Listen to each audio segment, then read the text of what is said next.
I ever tell myself, why me? No sibling beside me. I'm fear, to be honest. I have the fear every day. I'm scared to lose my mom. Only I feel pain that she can't walk.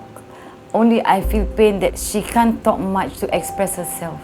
Her tears make my heart really broken. She loved people. She loved neighbors. She loved the kids. She loved to give. She's a giver. So I think I follow her also, I think. Especially when she give birth to me, it's too painful. And I can't pay with her with money. So whatever I can do, it's to do the best I can. Just do your duty as a child. I just started my career, I was barely 30 years old. I didn't know what to do, the sacrifices that I need to make. There will be times where you feel frustration, there will be times where you feel that the limit has been pushed. You feel like holding a chopper and chopping everyone up. So a lot of it stabilized when I went through a mindfulness program as well on my own. I think self-care is important as well for caregivers. Beyond that, I see the colors in life because it was all black and white for a while, and slowly the colors start to come back. You focus on what the person you're caring for needs and wants. A lot of it is from our perspective. We think that this is the best way to do it, but it's not. It's really about asking mommy how she likes things to be done and then doing it the right way for her, and how daddy likes things to be done and doing the right way for him. Today, what I want to do with them is, if I can have 2 meals a day with them 10 years on, I'll still be wanting to do that from a child to parent perspective. She knew my brother was very different right from the start. My brother was only able to call her mama when my brother reached kindergarten 2. I started caring for him when I graduated poly, which was in 2015. He noticed how I work hard for school, how I always study till late nights at home, and he actually has aspiration to actually continue his studies. At home, normally what we do together is more towards facilitating him in terms of being less anxious or preparing him for work. We always make it a point to every few months get together and just spend time together. I hope I can be a much better daughter towards my mom, a better sister for my brother, and I definitely would want us to move out from where we are right now and make a better life for each and every one of us. I also don't know what's happened next, but I just go forward and forward. So I hope that one day she really get well. Wherever she go hospital, I will accompany her. Wherever she go anywhere, I will accompany her. Everything she can't do it, I will do it for her. She's a very active person. She don't like to stay at home. If she's well, she'll go out. Madam Chan actually has motor neuron disease and there's no cure for it. Eventually she'll start to lose her ability to walk, her ability to use her hands, ability to talk, ability to eat. I think Madam Chan feels it. She is really appreciative of you.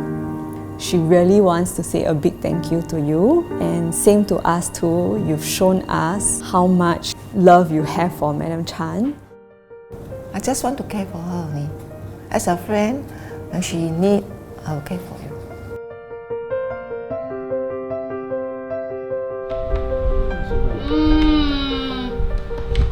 Nadine is special for us. When I'm taking care of her on that time when she's young, so I asked to myself that I can take care of her. And then I always praying that Nadine is become a normal and she can talk something. Nadine, the difficult time is when she has a trachea tube and she cannot eat. The feeding tube also I need to insert for her. Chris was a very invaluable help to all of us. She was able to be attuned to Nadine's needs. We didn't plan to have her for so long, but we thank God that she was available for us. Wow! High five! All the time I'm thinking to go for the nursing aid course so I can apply something to my work to Nadine. Before I leave, I want Nadine to be independent by herself. I am a heart transplant patient.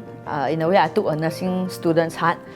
I decided that I should set up a group where everybody come together and share their own stories and learn from each other, like different ideas or how they can overcome their sicknesses. How much they have experienced is how much I have experienced, and the suffering. You know, that kind of closeness that we have. So no other family member or friend would understand each other except us. You have feelings with them. When one passes on, it really hurts very badly. There are a lot of times where I had to rush down in the middle of the night just to see the person for the very last time. Patients who are dying and know that they are dying and look at me and say thank you for everything. I'm given a second chance to live again, so I will walk the wards until her heart stops and continue what she left behind. When I was first diagnosed, I was really devastated. Not only to learn that I had cancer, but also that I had to have a stoma, a permanent stoma for life. The initial worry was how I was going to carry on with life as I knew it and how I was going to be active again. Right now, after I was diagnosed, I'm still very active. I do kayaking, dragon boat. I'm involved in Zumba and line dance. Yeah, and recently I returned from an expedition to the Gobi Desert. Being a cancer survivor myself, when we speak with patients, we tend to develop a close bond with the people we are supporting. We can relate better to them because we've been through the same journey that they have. And they in turn tend to be more open with us because they feel that we understand the pain and the journey that they're going through.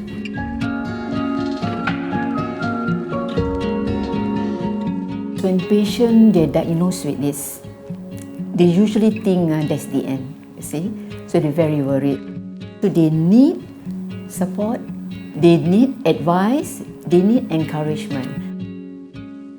Sumitra is actually she's very compassionate, she's very passionate about what she does. She's humble, very forthcoming and, very friendly. Her act of volunteerism is really unconditional. I love doing this, because I found out that most of the patients, they change, slowly they change. And they become so friendly with you. They see you, hey, you're here. And they want to talk. Even though I'm not working there, I come, all right, as a volunteer. I get the satisfaction of being there.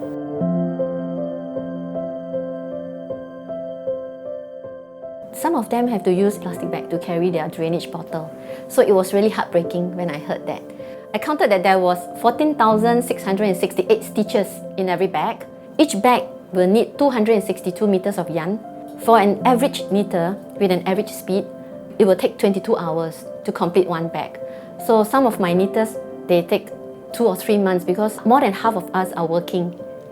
With this bag, they can actually do housework, they can do anything without holding the drainage bottle in their hand. And because it's hand knitted, there's no one bag is alike.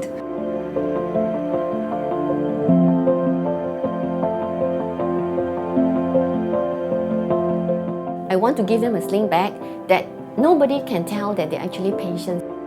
We do not know them, but we know that we will touch someone's heart in one way or another. I think I'm very glad that we started Young Wonders.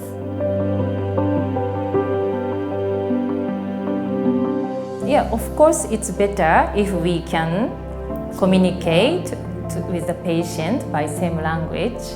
But I think it's not most important. It's most important things, how can I say, feeling, and then we try to read face expression.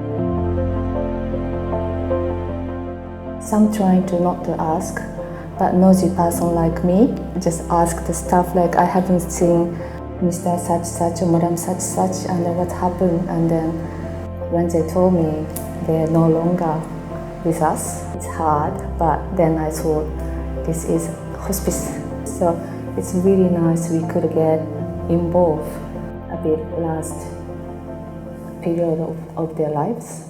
It's our pleasure. The smile is, it doesn't cost us a thing, so just smile away and then trying to do happy together. That's all. We don't have anything to do during our off days, and we want to make a difference and make our day off more meaningful. I regret to take 2 hours only on my off days. So it's not a big deal to stay with them just for fun. So at first, yeah, we are afraid, we are a bit scared, but after a while and interaction with them, then we get to know that actually they are very friendly. They are like family to us now. It's bringing so much joy to us and happiness to help others in a simple way. And it's a nice feeling that at the end of the day, at the end of my off day, I did something good. Putting a smile in someone's lips is not easy to do, and we did it for almost 6 years, right? So, and we'll keep doing this until we stay here in Singapore. As long as we can do it for them because we love them.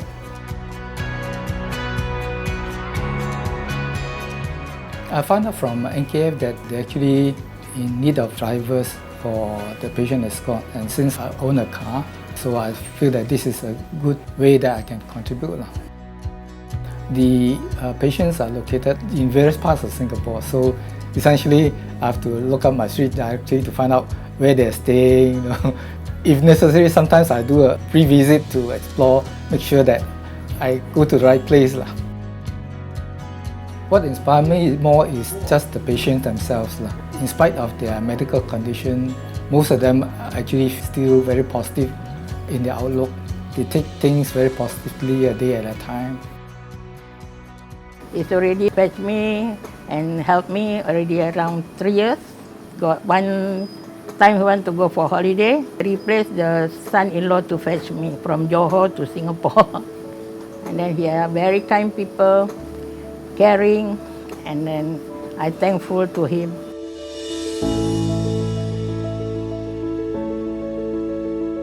Having come to the nursing home, they have stopped doing many things that they do on a daily basis.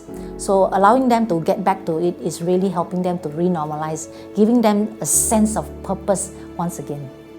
When we first introduced the attendance taking, we were so pleased to see that the residents were receiving it positively, and you could really see in their face, how their face would light or how eagerly they would raise their hands, when their names were called. We really value active engagement and participation in activities. They always look forward for every session because there's different meal that we prepare for them. They even show concern and they also contribute during the preparation of the meal. And they even offer us, they appreciate us by offering us the food and ask us to join them in the refreshment. These are simple gestures, but to us it is meaningful and memorable.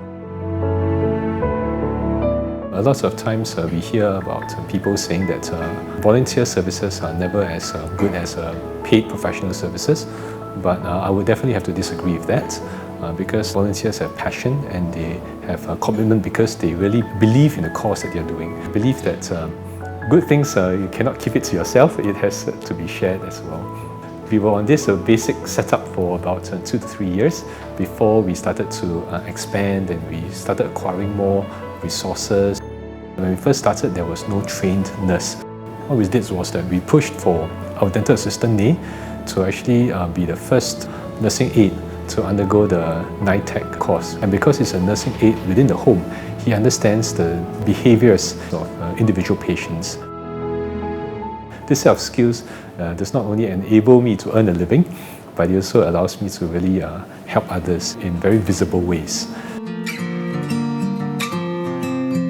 Everyone needs to feel like they're at home, how everyone deserves a place here. By us reaching out to them, we are really extending our hand to them and giving them a piece of home. In PCC, we give them some simple refreshments. We massage their feet, their legs. We also have a group of singers that comes in every month, and we just sing songs that are popular among the folks inside. When I first started, it was like nobody wants to come near to this place because of the stigmatism, the societal discrimination. There are some who just want you to be a listening ear and you just be an Aunt Agony. But When you do that, really, you are a year whereby they entrust the deeper stories, and that companionship is really very priceless. When you can allow someone to have a deep sense of happiness from the way you make someone feel, the everlasting sense of joy, of comfort, of trust, is their lifeline of hope and courage.